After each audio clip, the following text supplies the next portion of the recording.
Hello ladies and gentlemen, this is Blue Maxima and I'm here checking out Assassin's Creed Chronicles, since that finally came out. Weirdly enough, this actually came out like a month or two ago in, what was it, Hong Kong? And it was the full English version and everything, so why it took so long to get here, I don't know. Maybe it's because they wanted to push out a retail release? I think they said they were doing a retail release for this, but I don't know. But let's get into the actual game itself. So, this is a compilation of the 3 downloadable 2D platformers that came to the PlayStation 4, Xbox One, and PC, if I'm recalling correctly. So, we have all 3 episodes here, and I'm going to be showing off Russia, because Russia is arguably the most advanced of the whole lot, because it came out last as the last chapter. The whole thing with this is that the story of all 3 tends to follow the... Oh dear. My bloody monitor's having a bit of a fit. I think there's something wrong with it, but anyway. The idea is that there's this box that's going across several generations of Assassins and Templars during their bloody war and all that. And the idea is you have to try and get this box, and you do this by playing one of 3 different assassins, and their stories all take place in their own time periods, so you can, if you want to play it in the right order, you play China, India, Russia, but at the same time, there is a benefit to playing, like, say, one stage at a time for each, and I'll get into that. But first of all, the menu here is relatively the same in all 3 versions, so we'll just go have a look around. You can go to load memory to load up a sequence. I'm going to be playing sequence 2 of the Russia storyline. I've got about 2 hours in it so far. I've beaten the first 2 sequences of China. I didn't beat the first sequence of India, but I did play most of it. And I've beaten the first sequence of Russia. And there is an obvious progression to the way all 3 of them work, and it's a little strange, but we'll get on to that. Settings, you can turn on subtitles and change the language and change the voice sliders for all of them, which is kind of nice. It's kind of annoying that they didn't like find a way to combine all 3 of these into the same menu system, but whatever. You can also come here to check the controls and all that. There's also the help, which is basically a manual. They do give you a tutorial that teaches you all this. It's kind of annoying that they couldn't include this in the manual out here in the live area, but what are you going to do, right? You can also come in here to put codes, which is a little odd. It's just kind of annoying, honestly, because there's a bunch of stuff that's in Russia and India that isn't in China, which is kind of sad, honestly, because people who want to play it in the right order aren't going to get the best experience, or at least in my opinion. So, we'll hit continue game, and this should put me immediately into sequence 2 of Russia, and there should be an interesting cutscene, or at least a good-looking cutscene, I should be saying, when it decides it wants to load. The loading times aren't that bad, but you have to go through one every time you die, so it's not great. Cutscene. Torture them. Find out what they know, then kill them. Why would the Templars want to kill the rulers? Surely they would murder the children. I can't concern myself with this. I have my own family to protect. I need to find that box, and then get Anna and Nadia far away from this madness. The cutscenes are actually great. Like, I love the visual styling of them, and they do tell the story in a very, what's the word I'm looking for, compressed way. Although the other 2 stories begin with a huge text wall, which is kind of annoying, but at the same time they look great, and they tell the story alright. So, at the beginning of every level, you're told all your objectives and your upgrades. So, you've got your objective up the top, your secondary objective down the bottom, and you've got upgrades that you can get. And we'll get into how those work later. So, I'm just going to take a minute to actually look around, because despite some obvious ugliness over there with that bush, that's War Z level bush. If you've ever seen Total Biscuit's video on that, you'll know exactly what that's like. But for the most part, the game itself is actually really pretty. It's a really good port of at least the graphical style. And you can have a bit of a look around it, and it looks lovely. It really is just a wonderfully pretty game, I've got to say. And India is a lot more colourful, and China, well, I played like 2 episodes of China, and that's all taking place within like cliffs and rock walls and stuff, but it still looks nice on its own. So anyway, away we go. If you've ever played Assassin's Creed before, you'll have a rough idea of how this works. The idea is you're an assassin, and you have to try and either sneak past or assassinate everyone in the area. However, they have had to convert it to... Okay. They have had to convert it to 2 dimensions, so some of the stuff works slightly differently. So the way this works is that you've got...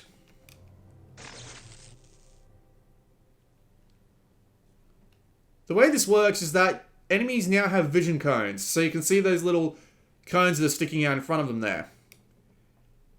If you get within this cone and the enemies are alerted, once you get in the cone, the enemy will go alert and they'll go yellow. And as you can see, they've already gone yellow because I disabled the light.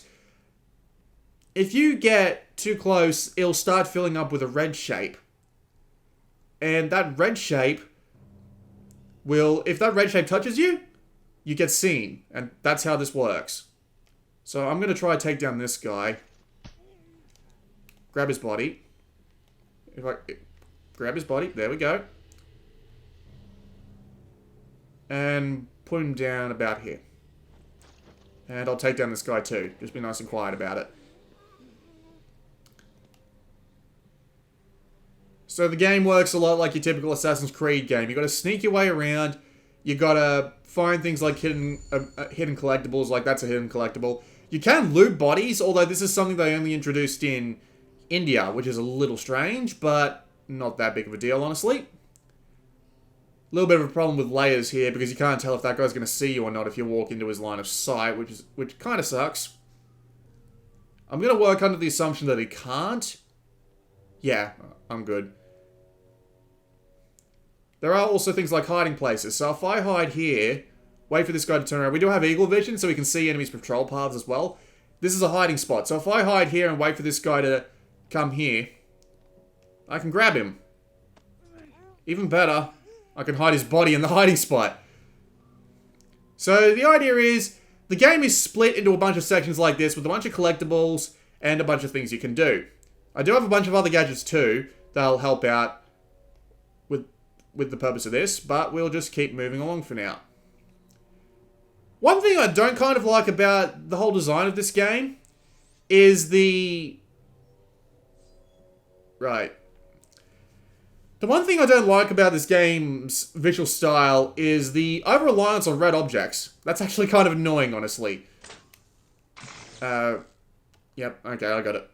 The over-reliance of red objects means it's always pretty obvious where you have to go. It's kind of disappointing, honestly. I'd like to have a little bit of initiative about this. Not that big of a deal, though.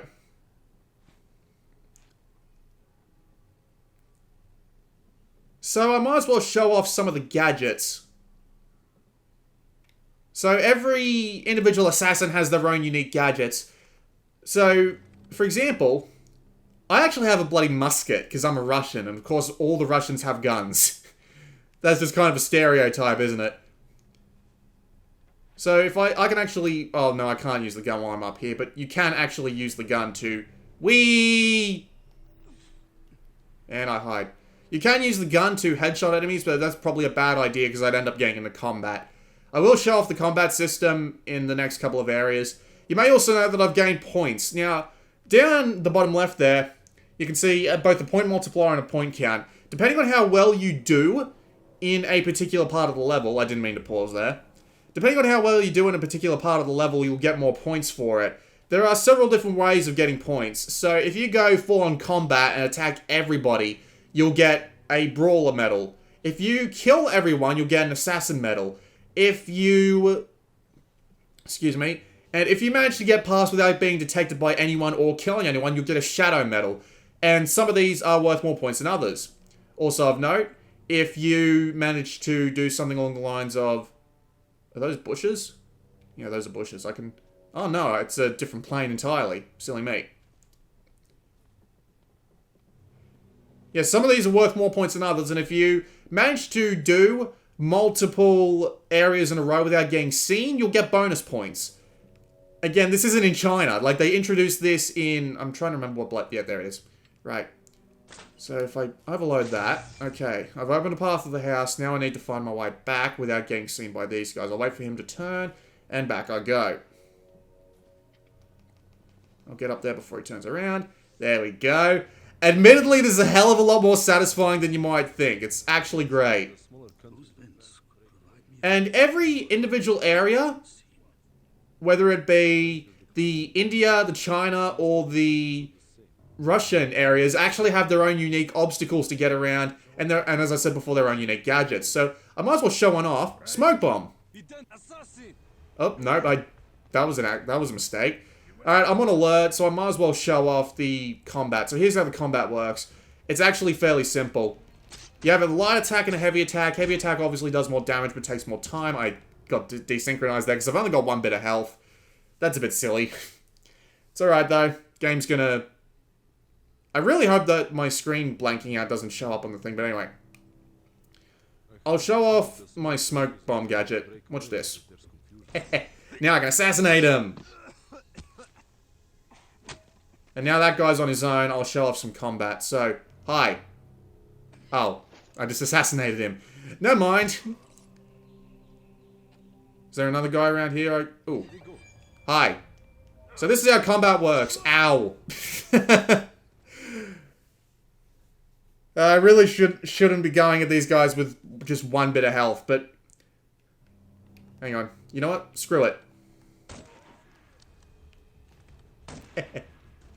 Musket. Awesome. So, combat's pretty simple. You have a light attack and a heavy attack.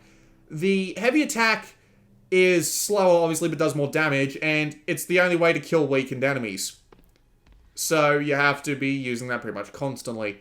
You've also got... I hate this guy. Let me see if I can... Can I take him out from here? Well, not while that guy's looking. Let him go back in there. Now I can come out here and attack. So, you have the ability to both block and dodge, and also light and heavy attacks. So as you can see, oh, he shoots twice. Okay, I'll sneak my way through this time, but yeah. You have a dodge for long range attacks, and you can block and also roll over the top of enemies with short range, when you're in short range melee combat. And that's basically the entire combat system. The majority of the game is going to be using things like your gadgets and other things. Like, I've got a whistle here. So if I whistle, I gain both these guys' attention. And I can also adjust the range of the whistle. So if I whistle here, now they'll both look this way, and I can make my way along here, work my way out, and get up in here while I've got the opportunity. And as I said before, I have unique objectives. So this guy has smoke bombs that I can loot, but there are also safes that I can find. I imagine those will be up on the top floor, maybe?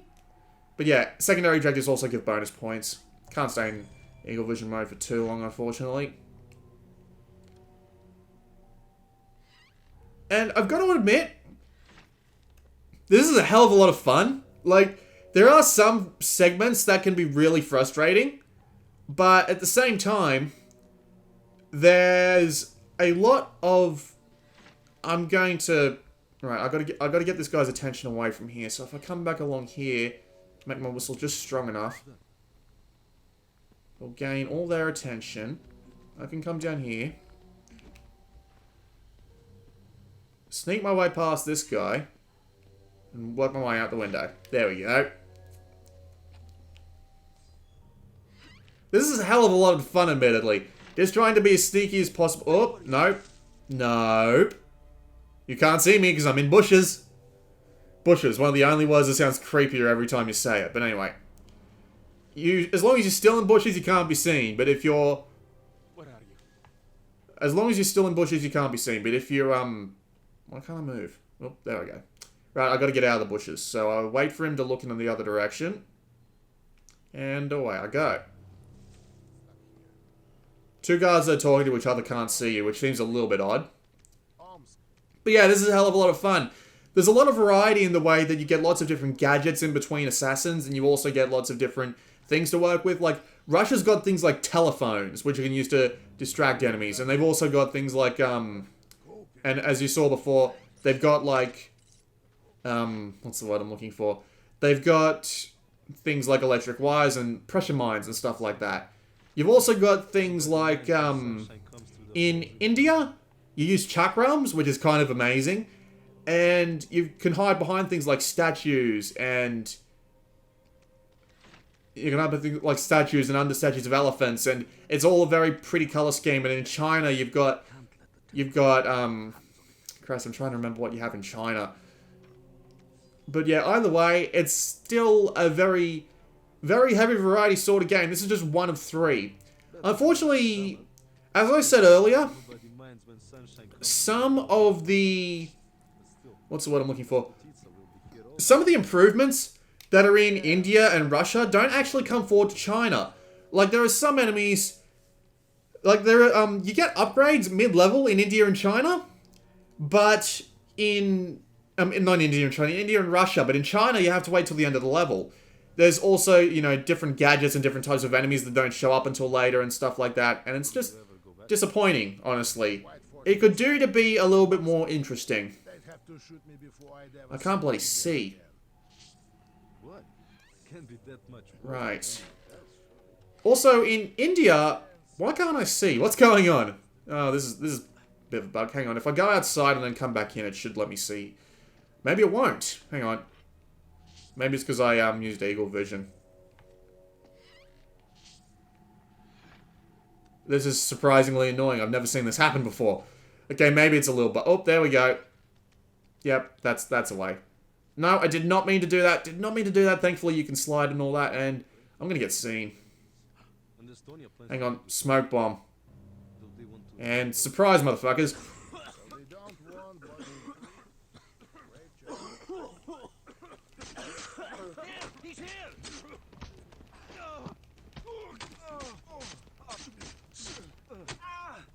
There we go.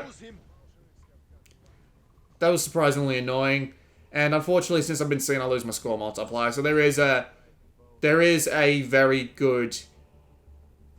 There's a very good reason to try and actually get this done stealthily. So, yeah, that's the thing. And you can do things like hide bodies and stuff. Like, it's actually a... Let me just sum up what I think of this before I move on to my somewhat conclusions, I guess. The game is a very good approximation of what you would be doing in Assassin's Creed if it was a two-dimensional platform. You do pretty much everything you do in that game. You do pretty much everything you do in that game here. Shame there's no, like, open world, but then again, that'd turn more into a Metroidvania, but again, yeah, it's a shame there's no open world and you can't wander around and do silly things. It really is, but oh well. As a series of... I got the key, why do I have to pick the lock? I don't know. As you can see, I got a pretty terrible score there.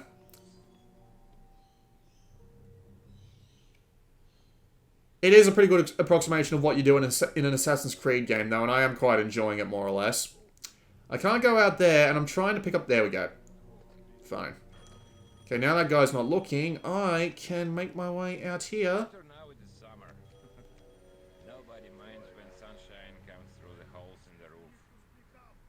Oh, yeah. Also, this guy can multi-kill. Except I had to tap the button, not... Ow. I had to tap the button, not hold it. That's a little annoying.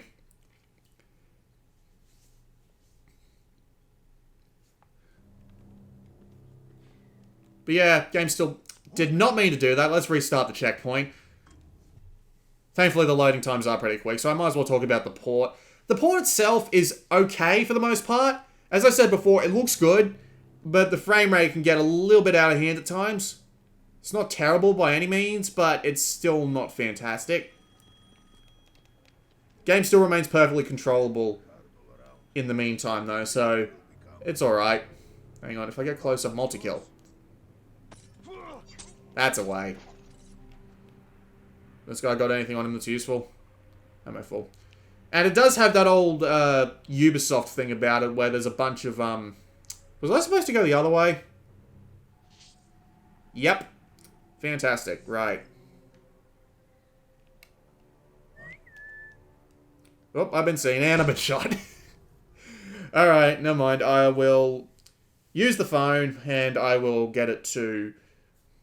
What's what I'm looking for? I'll use the phone, and I'll head to the left this time.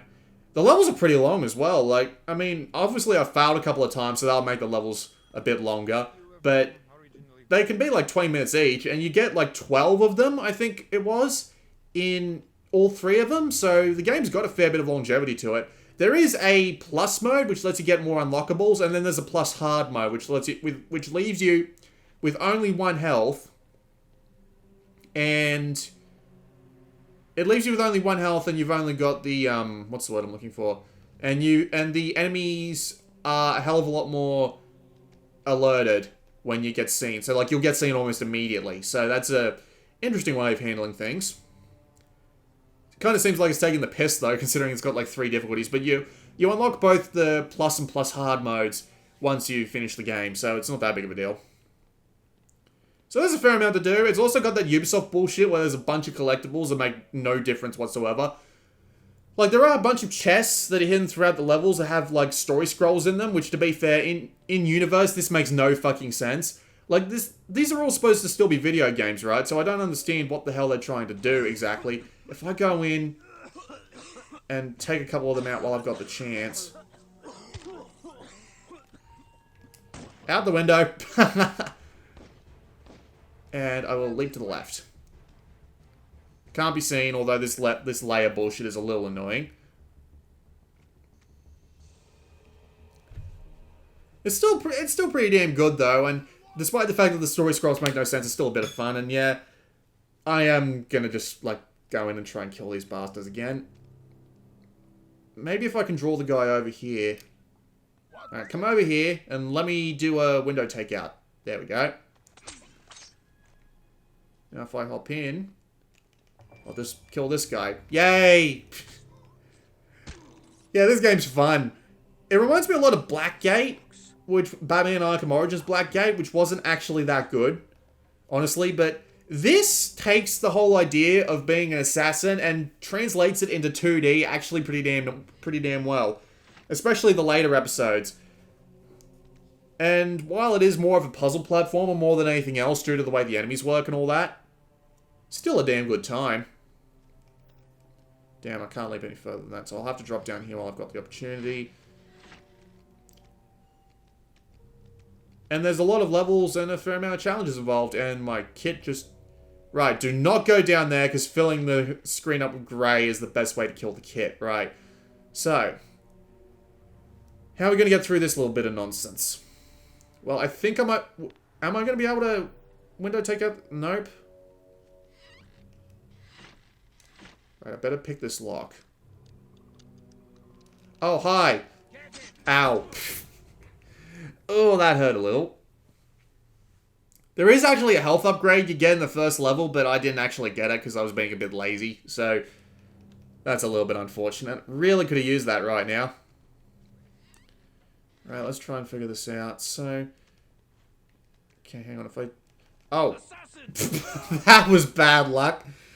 The controls are a little annoying, but then again, it's an Assassin's Creed game. What do you expect? I'm pretty sure I turned something on my monitor to turn it off when there's a black screen, because it should not be doing this. Okay, go up 1. Now wait for this guy to come in front of the window, and assassination. There we go. Now this other guy wakes up. Over there! Reinforcements! After him! I see him! Oh. Don't lose Hang on. Smoke bomb. In I go. Assassination. Assassination. There we go. Not the best way to handle things, but I'll deal with it. Also of note, you can't actually get too close to these guards, because they'll actually turn around if you stick behind them for too long, which is actually kind of a neat concept. Like, watch, this guy's about to turn around. So now if I get started on picking the lock again, I should have enough time to do it, and assassinate him before he looks. Now I hide in the vent. They'd have to shoot me before I'd ever set foot there again. Why? Can't be that much worse than anywhere else, surely. Go there and see for yourself. Let's shoot these buggers. Why not? Those wanting to get rich at any price. Assassin! There we go.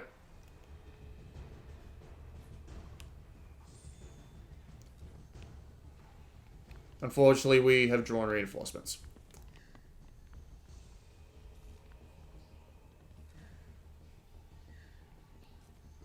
Can't assassinate him from in here, can I? Well, I can do this. There we go. Combat isn't as fun as actually being the assassin, but then again, it's an Assassin's Creed game. What do you expect? So if I remember correctly, this game's available for $25 or your regional equivalent on the PlayStation Store, and while I might find that to be a bit expensive, like $19.99 I think would be the sweet spot. I think it's a little expensive for what it is, but at the same time, I enjoy it enough to say that I would recommend it. If it looks good to you, if you like the idea of the Assassin's Creed games being played out in 2D, then you'll probably enjoy this. The port's fine. It's a fun game to play. I need to see that. They did it. Killed the Tsar. At least they don't have the box. Let's check this basement. It's a fun game to play, and it's got a lot to it, and there's a fair amount of longevity in there too, because you got all 3 episodes. That'll take like 10 hours on your first playthrough, at least something like that, I imagine. And all 3 of the Assassins play differently, so it's... yeah, it's a perfectly enjoyable game. I quite like it, and while I wouldn't outright recommend it to $24.99, if you're a fan of Assassin's Creed games, I don't see why you wouldn't pick this up. Especially if you want one on the Vita. And I mean, I'll be fair, I've enjoyed this a hell of a lot more than I did Assassin's Creed 3, because, I mean, Jesus Christ, Assassin's Creed 3 Liberation was bloody terrible in my personal opinion. Oh, he saw me. Hi. Why did they look in the other direction? What were they going to accomplish by doing that? Ow. Probably should have waited for him to turn around. God damn it. You know what? I think I've shown off enough of the game. We're getting on half an hour, so I'll just go back to the main menu at this point.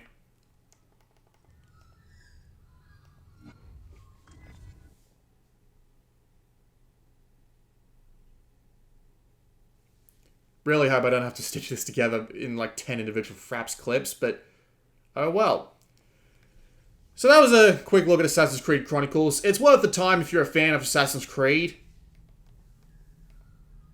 But the two-dimensional thing might turn some people off, and I can understand that because it's more of a puzzle platformer than it is like a 3D Assassin's Creed game, but at the same time, it's still pretty damn good, and it does make you feel like you're actually playing an Assassin's Creed game just in 2D. So yeah, it's got that going for it. This has been Blue Maxima, and I'll see you all next time.